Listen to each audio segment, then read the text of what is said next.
예, 앞서 해지드의 목적, 특징에 대해서 알아보았다면 지금부터 해지드의 수행 절차에 대해 알아보도록 하겠습니다.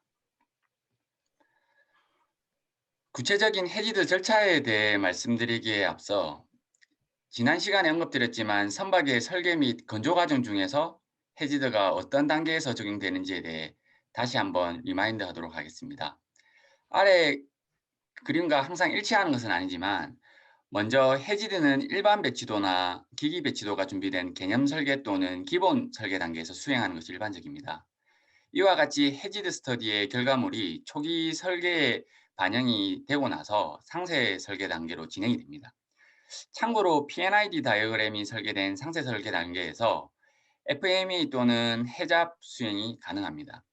다시 한번 해지드에 대해 강조하자면 설계 초기 단계에서 잠재적인 위험을 조기에 식별하기 위한 정성적인 위험도 평가 방법이라고 할 수 있겠습니다. 지금부터 해지드의 주요 수행 절차에 대해 알아보도록 하겠습니다. 해지드 스터디를 수행한다고 하면 좀 더 쉽게 말하면 해지드 워크샵 수행 그리고 해지드 보고서 작성이라고도 볼 수도 있습니다.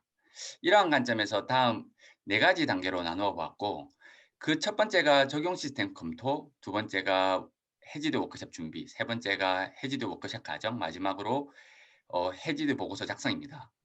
먼저 적용 시스템 검토에 관한 부분입니다. 해지드 워크숍 회의를 진행하는 퍼실리테이터와 워크시트를 기록하는 서기는 적용 시스템에 대한 전문적인 지식이 요구되지는 않지만 기본적으로 전문가들의 브레인스토밍을 통해 워크숍이 진행되기 때문에 원활한 회의 진행 그리고 보고서 작성을 위해서는 토론 과정에서 언급되는 용어 그리고 시스템에 대한 이해는 필수적이라 할 수 있습니다. 그래서 첫 번째로 반드시 준비해야 하는 과정이라고 볼 수 있습니다. 다음 단계인 해지드 워크샵 준비 그리고 과정에 대해서는 다음 슬라이드에서 좀 더 상세히 살펴볼 예정이고 여기에서는 간단히 말씀드리도록 하겠습니다. 먼저 해지드 워크샵 준비 과정입니다. 주요 준비 과정으로서는 해지드 워크샵 멤버를 어떻게 구성해야 할지를 결정하고 또한 워크샵의 일정 및 장소를 사전에 정해야 합니다. 그리고 대상 시스템을 나누는 작업, 즉 시스템 노드를 정해야 하고 브레인스토밍의 시발점인 해지드 가이드 단어를 사전에 정해야 합니다. 또한 해지드 논의 토대가 되는 해지드 워크시트 양식을 정하고 그리고 위험도를 가늠하기 위한 위험도 매트릭스 그리고 위험도 만족 기준에 대해서도 사전에 준비되어야 합니다. 다음으로 해지드 워크샵 진행 과정입니다. 워크샵에 참석한 해당 분야의 전문가라 할지라도 위험도 평가 방법론에 대한 지식이 부족한 것이 일반적입니다. 따라서 본격적인 회의에 앞서 해지드 방법론에 대한 설명 및 소개가 필요를 합니다. 그다, 그 다음으로 본격적인 해지드논입니다. 앞서 준비된 노드 나누기 그리고 해지드 가이드 단어 그리고 기작성된 해지드 워크시트를 바탕으로 패실리테이터가 주도하여 논의를 이어가게 됩니다. 워크샵에 참석한 멤버들은 그리고 사고의 빈도 그리고 이로 인한 결과를 고려해서 위험도를 정하게 됩니다. 이러한 작업을 위험도 인덱싱이라고 하는데요. 또한 인덱싱의 결과를 바탕으로 필요시 위험도를 줄이기 위한 추가 조치에 대해서도 결정을 하게 됩니다. 이후 워크샵의 종료 및 팔로업 단계를 거치게 되고 해지드 초안 보고서가 작성된 후 워크샵 그 멤버들의 동의를 거쳐 최종 보고서가 완성이 됩니다.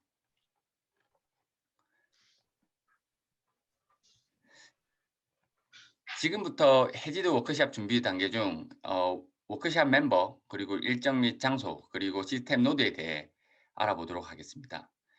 해지드 스터디는 워크샵에 참석한 전문가들의 경험과 지식을 바탕으로 수행하는 정성적인 위험도 평가 방법입니다. 따라서 워크샵 멤버의 구성은 해지드 스터디에서 매우 중요한 요소라고 할 수 있습니다. 그래서 해지드 워크샵에 필요한 멤버로 예를 들면 선주 감독과 같은 프로젝트 대표, 그리고 조선소나 기자재 설계팀에 근무하는 공정 설비의 설계자 또는 엔지니어, 그리고 조선소 시운전 팀과 같은 시스템의 커미셔닝을 담당하는 엔지니어, 마지막으로 안전규정을 다루는 선거검사원 등을 그 예로 볼 수 있습니다. 해당 선박 또는 시스템에 대해 설계와 운전적인 측면을 모두 고려한 전문가들의 구성이 이상적이지만 프로젝트의 성격에 따라 조정이 될 수는 있습니다. 그 다음 워크샵의 일정 및 장소와 관련해서 멤버들에게 사전에 공지를 해야 합니다. 워크숍은 일반적으로 대상 시스템의 규모와 복잡성에 따라서 하루에서 5일 동안 진행하게 됩니다. 다음은 그 시스템 노드에 대한 설명입니다. 먼저 노드라고 하면 위험도 평가를 하고자 하는 구간을 말합니다. 전체 시스템을 노드별로 나눠서 진행하게 되면 먼저 누락되는 부분을 방지할 수 있고, 그리고 복잡한 시스템을 나눠서 진행하기 때문에 효율적으로 위험도 평가를 할 수 있도록 도와주는 역할을 합니다. 이 아래의 경우는 LNG 연료 추진 선박에 대한 위험도 평가 시 나눈 노드들의 실제 예시입니다. 어, 배치 및 운전을 고려했을 때 선박의 에서의 연료의 수급부터 엔진까지 공급되는 과정을 나눠보면 어, LNG 연료를 수급받게 되는 벙커링 스테이션, 그리고 연료를 저장하는 연료 탱크, 그리고 연료유 탱크와 파이프가 붙어 있는 공간, 그리고 펌프들의 설비가 있는 연료 준비실, 그리고 가스 연료 밸브들이 있는 공간 또는 구역, 그리고 기관실, 마지막으로 기타 위험으로 나눈 그 노드의 예시입니다. 이러한 노드는 이와 같은 배치를 기준으로 나눈 것 외에도 오퍼레이션 모드별로 노드를 나눌 수도 있습니다.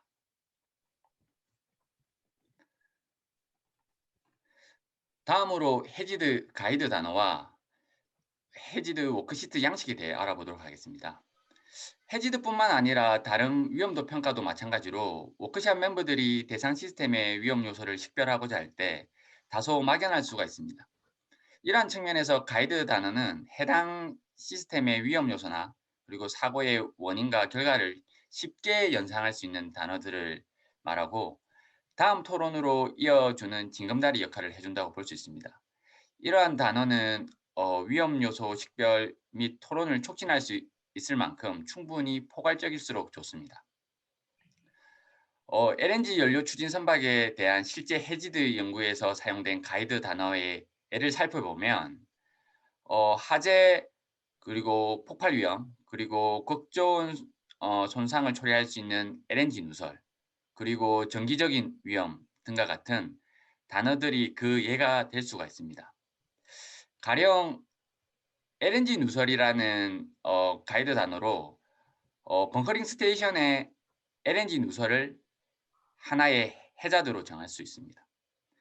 참고로 프로세스의 위험성을 다루는 해잡 스터디에서는 아무래도 공정 위험성을 다루다 보니 시스템의 온도, 압력 등의 high, low와 같은 단어들이 가이드 단어로 주로 사용되고 있습니다. 다음은 해지드 워크시트 양식에 대한 부분입니다. 해지드 워크시트는 어, 해지드 워크시트에서 다루는 내용을 보면 시스템 검토 및 앞에서 언급된 가이드 단어를 바탕으로 노드별로 식별된 위험 해저드 란이 있고 이에 대한 원인과 그리고 결과를 기입하는 란이 있습니다.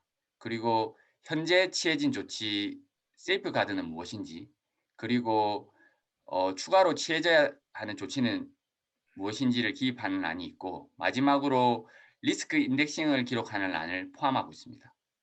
일반적으로 퍼실리테이터가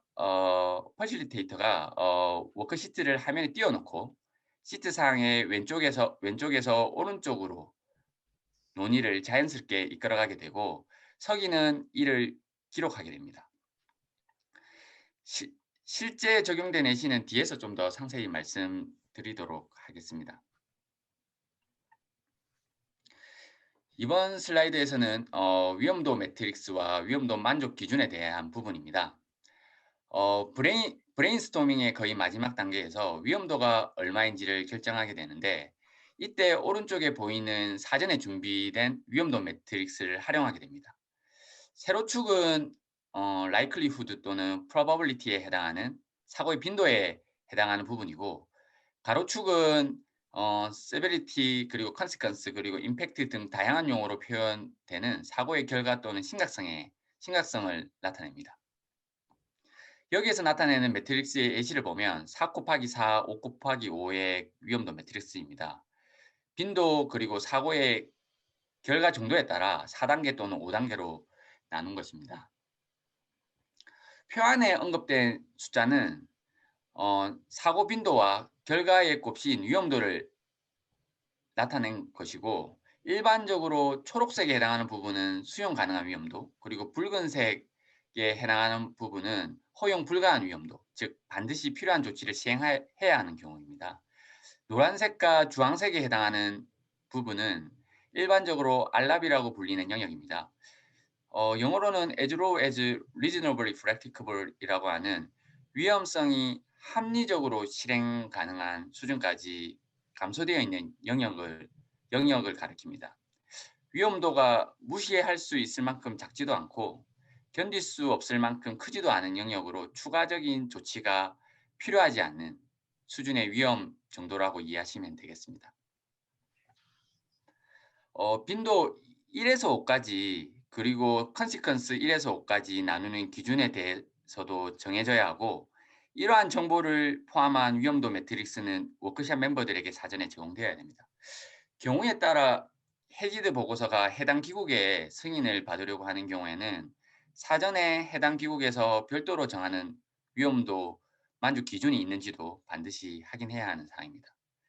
여기서 알 수 있듯이 정성적인 위험도 평가에서는 전문가의 판단에 의해서 위험도 평가가 결정되기 때문에 전문가의 구성은 매우 중요한 요소라고 할 수 있습니다. 다음으로는 해지드 논의 과정에 대해 좀 더 살펴보겠습니다. 일반적으로 아래 6단계로 볼 수 있습니다. 첫 번째로는 브레인스토밍에 따른 해자드 식별, 그리고 이에 대한 원인이 무엇인지 식별 그리고 기록을 하고, 그리고 결과를 식별 기록, 그리고 현재 저감 조치가 무엇인지에 대해서 식별하고 기록을 합니다.